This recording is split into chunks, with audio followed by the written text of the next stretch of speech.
Hey guys, Colin here from Sparing Outdoors, and today's upload is off a wild camp. It's our coronavirus lockdown wild camp, and as we can't travel very far, we're actually just using the Fowler and Oz field there beside the house.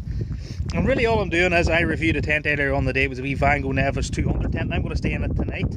I was working all day painting around the house and stuff, and I was just going to go out and camp tonight anyway. But I thought, we'll light a wee fire, we'll cook some. We're not hungry because we already had dinner, but we're going to cook some sausages on the fire, a wee bit of a novelty for the wee woman here. And for Mammy, who is up currently carrying stuff up to the camp. And we're just going to chill out. It's the most unprepared camp I've ever been on in my life. But we're just going to try and enjoy this lockdown. And anything I'm missing or anything I need, I'm just going to get from the house. I've all the logs here, I've all my kindling here, so there's not really much to do. But we'll use a wee griddle later on, show you my griddle for the sausages, and we'll maybe make a wee Irish coffee over the fire. Thanks for watching, guys.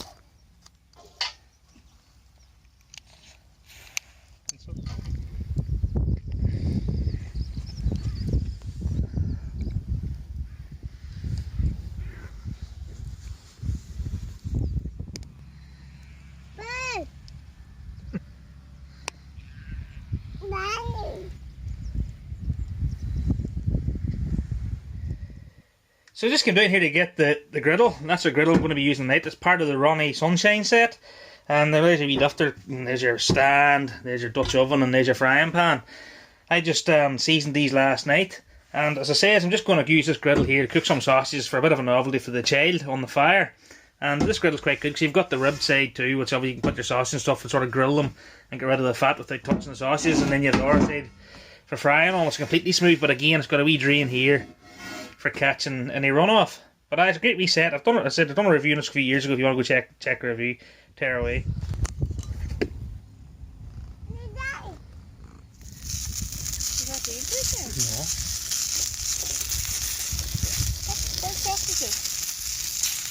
Not quite burnt. They'll be tasty.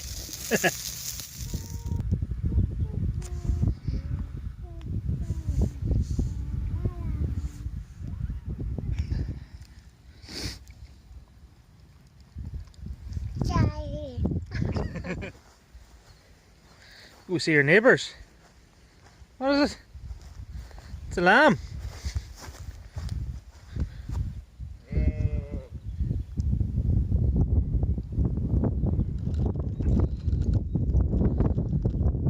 Alright folks, that's Mammy and Babby their way into the house now, and it's just me now on the little camp. It's about 8 o'clock here. The baby goes to sleep around 8 o'clock. And she's just getting over a wee cold, so I thought I wouldn't chance her in the tent with me tonight. I'll wait for an hour, month or two before I take her out. But tonight's activities is I'm going to have a few wee drams of whiskey in this here, but I'm going to plan to make a wee Irish coffee later on. And then beyond that, I have this to eat. Wee ration pack, chicken, sausage and beans. I have to eat it because it's going to go out of date, so I thought I'll do a wee snack later on. Other than that, that's all I'm really doing. Just going to sit by the fire, chill out, take in the view and have a good time. One of the pluses of camping so close to home is I've got a big quilt here and a sleeping bag and a lovely pillow, which normally I wouldn't take on a camp with me, so I'm going to be really comfortable tonight in the tent.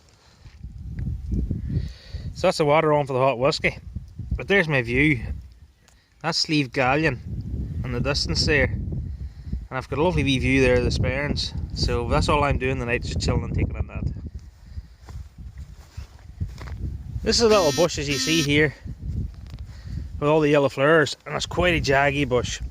Now, known around these parts is called a windbush or gorse, but I would know it totally as windbush. Now, the lovely thing about the windbush here, these yellow petals when they come out this time of year, not only a lovely colour, but they smell of coconut, and I love coconut, and if you smell them, it smells like coconut. And the other good thing about the petals is, a lot of people would actually take these off, and they can use it as yellow dye.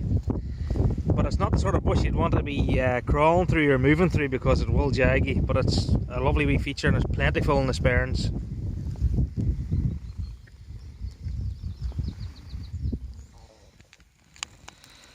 So we'll make a wee nightcap, we'll make a wee Irish coffee. I know it doesn't make sense caffeine at night, but that'll do for a wee nightcap. So what we'll do first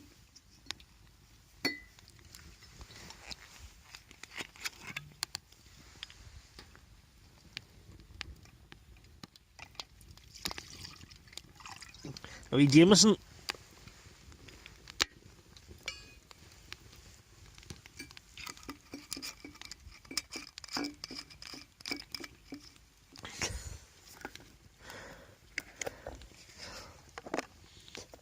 Some coffee. Depending how strong you like it. And if you got a little sweet tooth like myself, a little bit of sugar. Depends. Again, it's got to the stage where I'm just pouring stuff because I can't be bothered. Throw a cup there.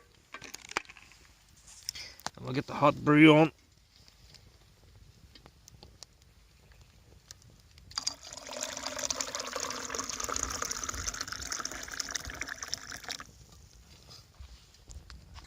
Not fancy about this.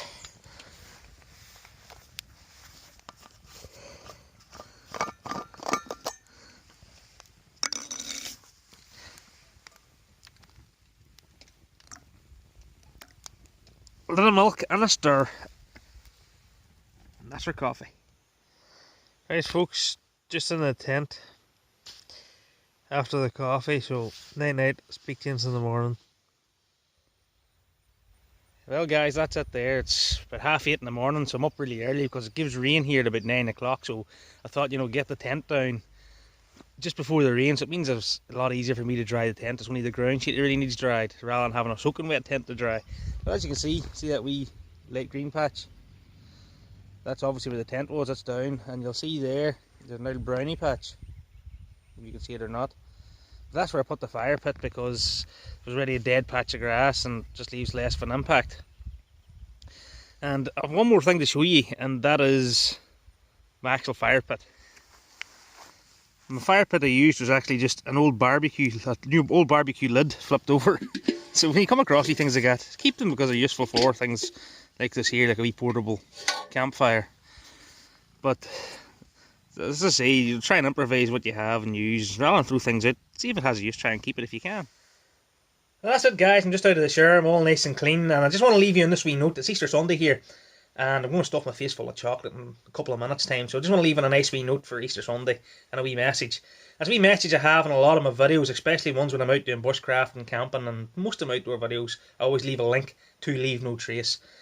Now, Leave No Trace is very important to me. I find it very important trying to leave as little impact on the environment that I'm in as possible. Now, a lot of people have this misconception that Leave No Trace is all just about making sure you take your rubbish home with you and making sure the area is free of rubbish. There's a wee bit more to Leave No Trace than just picking up rubbish. So the likes of, there's activities, say, the likes of bushcraft, which is very hard not to leave some sort of impact in the area that you're in. But there is, using the 7 principles, you can try and lessen that impact from being a major impact to a very little impact. So if I say, for example, if I was camping, I try and find durable ground to throw my tent on so the ground will recover really quickly after I leave. Or if I'm going to do a fire pit, I'll try and, rather than burning a nice green area or a lovely part of the environment you're in, try and find something that's maybe a bit rougher, or take something with you to burn the fire pit in. Or if you're going to do, if you've nothing like that, try and dig out sods, do like a wee ground fire pit and burn it so you can fill the sods in afterwards. Or, you know, if you're in the forest is really easy to do if you do it correctly. You know, you can dig out a wee hole and it's easy to scatter things over, just to make sure it looks a wee bit more natural when you leave, that there's not a big black mark in the ground. And the same if you're doing bushcraft and you're building shelters. If you're not going to use the shelters, take down the shelter before you leave, scatter the materials and make it look as natural as possible. Just things like that there helps the environment and helps the look of the thing, so other people can come and enjoy it and they wouldn't know you were there. So again, I'm going to leave the link to Leave No Trace Ireland. Go check it out.